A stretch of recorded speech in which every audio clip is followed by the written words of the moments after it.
xaflad si weyn loo soo agaasimay ujeedkeedu ahaa shahaado guddoonsiin 48 arday soo baratay waxbarasho bilaash oo ay wadeen hay'adda DRC iyo ururka Layfa ayaa ka dhacday hotel kulan ee magaalada Laascaanood.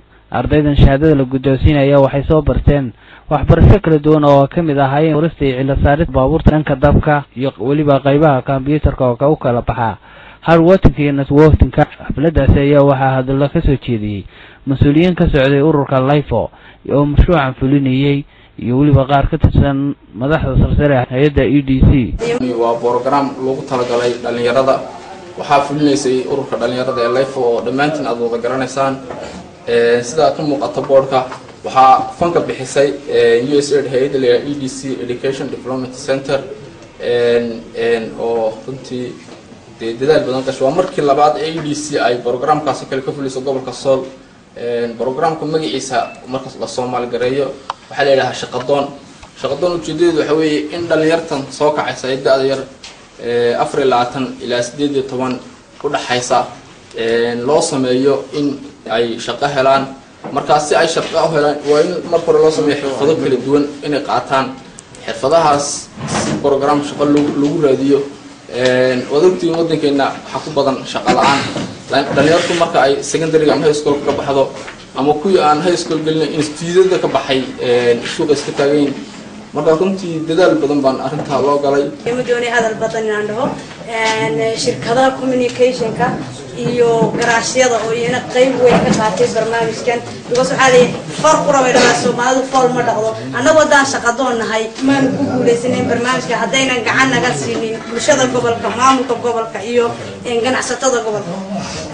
fallaa alxamdu ma aha qaybtii koobaad ee course amaan u xidhno hadda ama muxuu ahaayay bilaabaysa kuwana waa ka dambeeyeen 100 harana isla halkan goobtan ay ku qalin jabiyeen. kuwana waa qaybtii labaad. inta kadib waxaan leeyahay ardaydan kula dardaarmaya waan ku qanacsanahay horta 100% tababarkii la siiyay. sidoo kale waxaa halkaasi ka hadlay qaar ka mid ah ganacsatada gobolka Sool oo sheegay inay soo dhaweynayaan ardaydan cusub. inta haddaan salaanta kaga gudbo runtii ka magaalo ahaan iyo ka gobol ahaan iyo ka ganacsato ahaan iyo ka shirkad ahaan iyo ka mas'uuliyiin ahaan intaba waxay noo tahay farxad weyn arrinkan halkan lagu soo bandhigay ee ah ardaydan soo qalin jabisay ee labada program soo baratay. wax ilaahay loogu mahadceliyo. ugu horreyn waxaan mahad ballaaran soo jeedinayaa EDC oo sabab u ahayd barnaamijkan inuu fulo kuwa ka horeeyana fulisay iyo Layfa oo runtii ahayd tiir dhexaadka barnaamijkan fulinayay. runtii annagu ka shirkad ahaan ardayda tiriibka hore naloo keenay haddana tiriibka arday baa naloo keenay tiriibka ardaydii hore naloo keenay rag baa nala shaqeeya oo markaanu dee shaqo wanaagoodii iyo quality-goodii u bognay aanu nala joogo hanaga teginin. qofkana markaad isbarataan aqoontiisaad fahmaysaa shaqadiisaad fahmaysaa.